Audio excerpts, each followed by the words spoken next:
A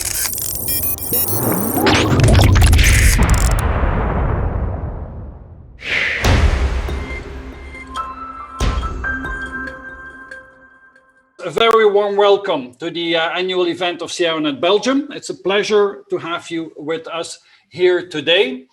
You are the driving force of Melexis, where you have been working since its foundation. You're the founder of Melexis 31 years ago, and for the last 18 years, you are the CEO. Now, Melexis, as we've seen in the video, is one of the crown jewels of the Belgium technology scene, let's say, where it combines passion for technology with truly inspired engineering.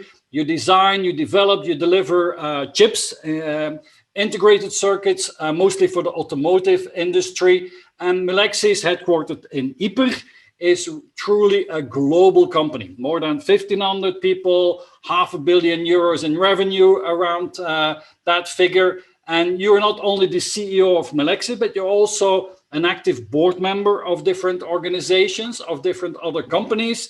And you are the chairwoman of the STEM platform here in Belgium.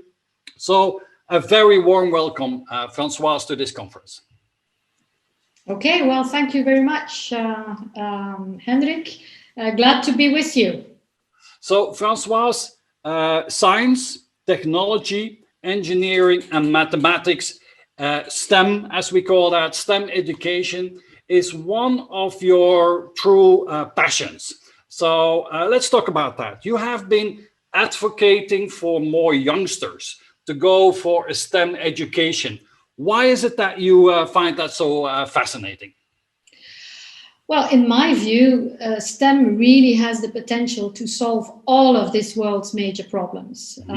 Whether you talk about climate change or pandemics, to begin with, hunger, lack of clean air, water, and we need many more diverse talents to bring about this bright future. So you define yourself and others around you, like Martien Tempels from Telenet and other people on social media, not as feminists, but as STEMinists. Well, what does that really mean? Yeah, I coined this. Honestly, I don't know where I got it from, whether I made it up or I found it somewhere and found it really great. So yes, it's a contraction, as you say, between STEM and feminist.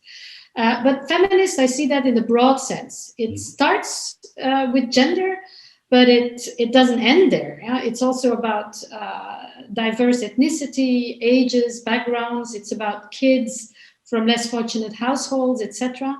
So, and why is that for me an important subject is because if you combine STEM and diversity, then those two really have the potential to shape a better humanity.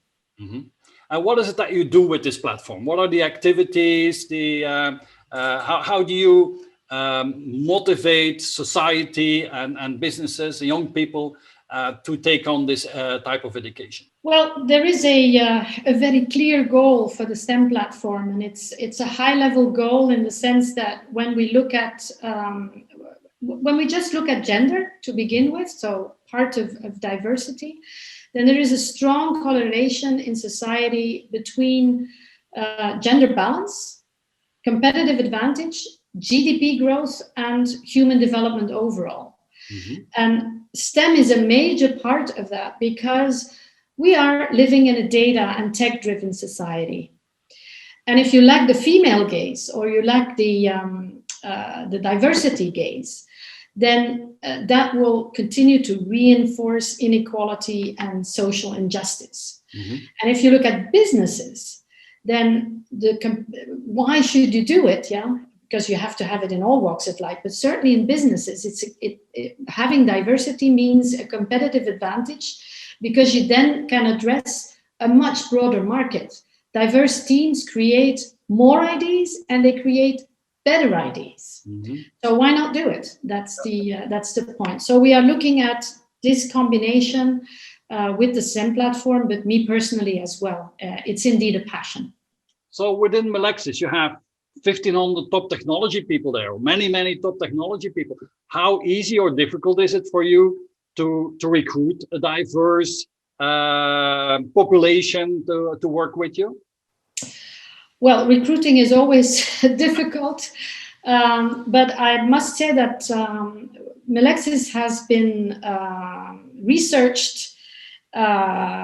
We were part of a research at the university, and they found, to their surprise, that we were completely gender neutral. And they were really surprised because they said, wow, a high-tech company, gender neutral, how do you do that? Mm-hmm. Well, we just did it. I think it's part of our DNA.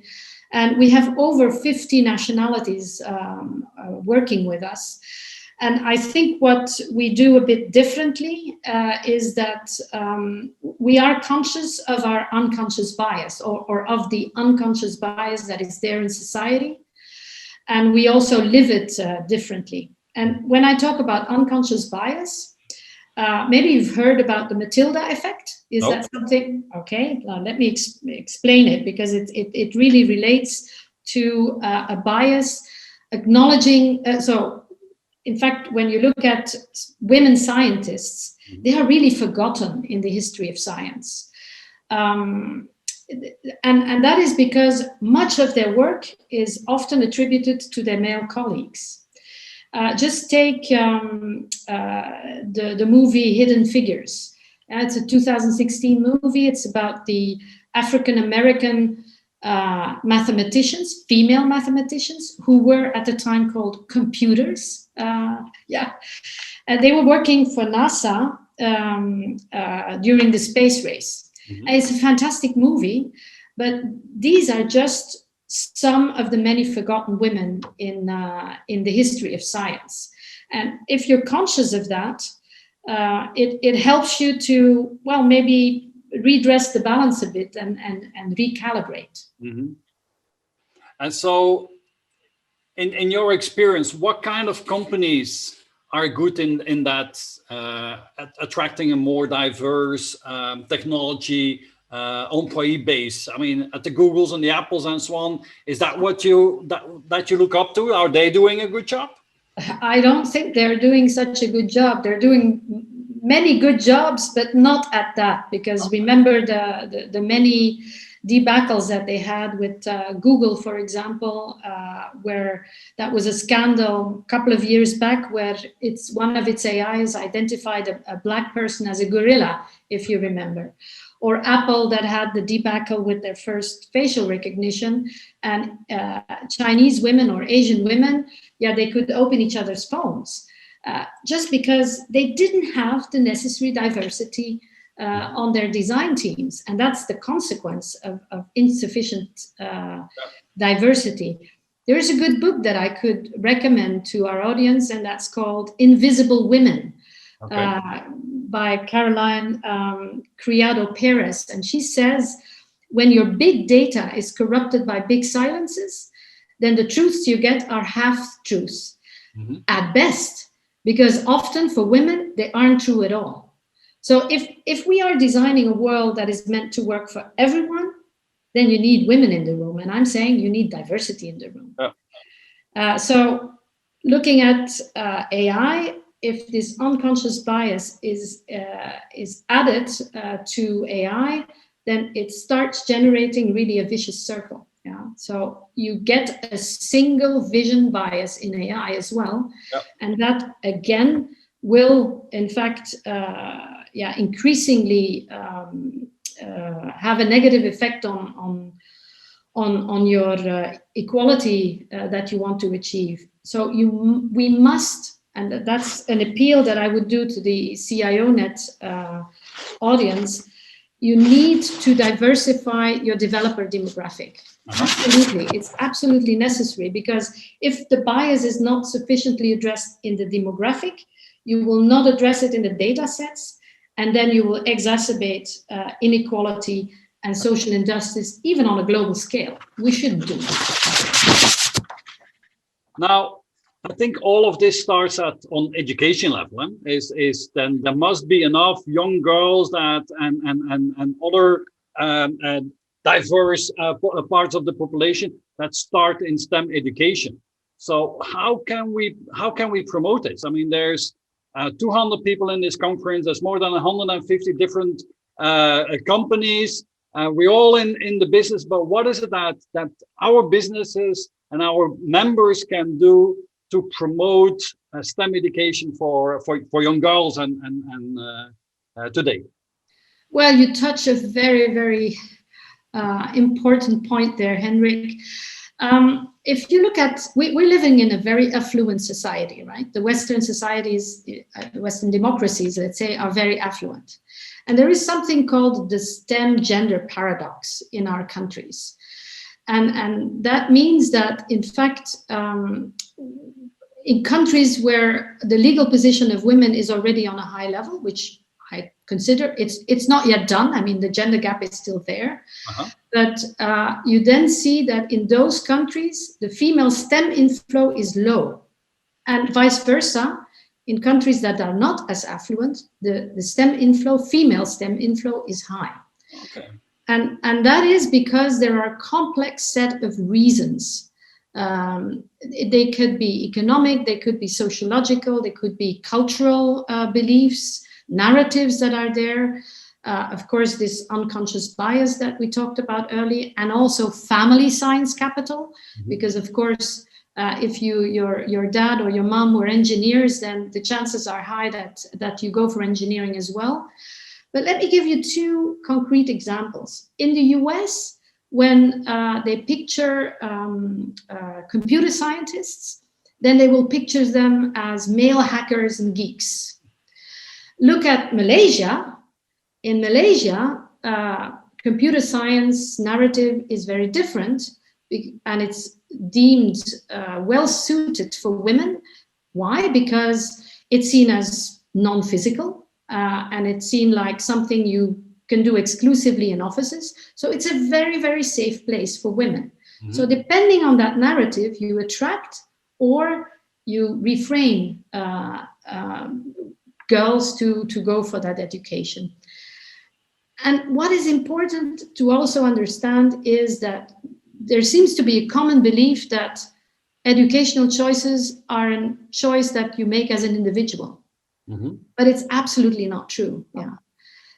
It's more dependent on the complex set of reasons that I mentioned before. And there's one very good test that witnesses that complex set of reasons is the Draw a Scientist test, the DAST, which has been done for over 50 years. So you ask youngsters, 3 to 16, I think, to draw a scientist.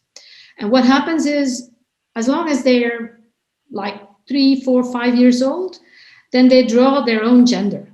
Yeah.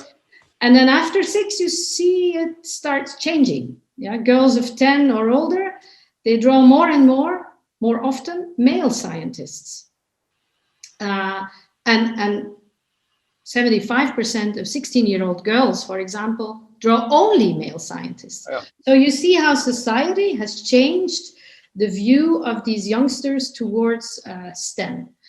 So another appeal, I think, to the CIONET audience is to really demonstrate to kids, and particularly girls, how societally relevant STEM subjects are and how they benefit people and planet. Yep. And use those narratives to change the view of STEM and science in youngsters. So it starts with us talking different to our kids, basically, right? Yes, absolutely. Whether we're parents or we're business leaders or we're policymakers, we must do a better job at storytelling and bring the inspiring role models. And some of your CIONET members and network partners are inspiring role models. We have this Inspiring 50, for example, and Martien Tempels, Karen Boers, Barbara van den Houten, Cécile Gonfroy, Mieke de Ketelaar. They are all inspiring ladies in tech. Okay. Now, last question, because we're running out of time. We're living in very special times, Françoise. What are your personal expectations and goals for 2021? How do you look at this new year in a nutshell? In a nutshell, I don't think it will be very different for me. Before I turn 100, I want to see the gender gap closed. So I still have some 40 odd years to go. And 2021 is the next step in creating this genuine win-win for women and men, for businesses and society. So I would say, let's be trailblazers and may the feminist force be with you. Okay, great. And on that note, Françoise, thank you so much for being with us here today. Thank you for your time and all the best in the new year. Thank you very much, and the same to you and to the audience, Henrik. Thank you, Françoise. Bye-bye. Bye.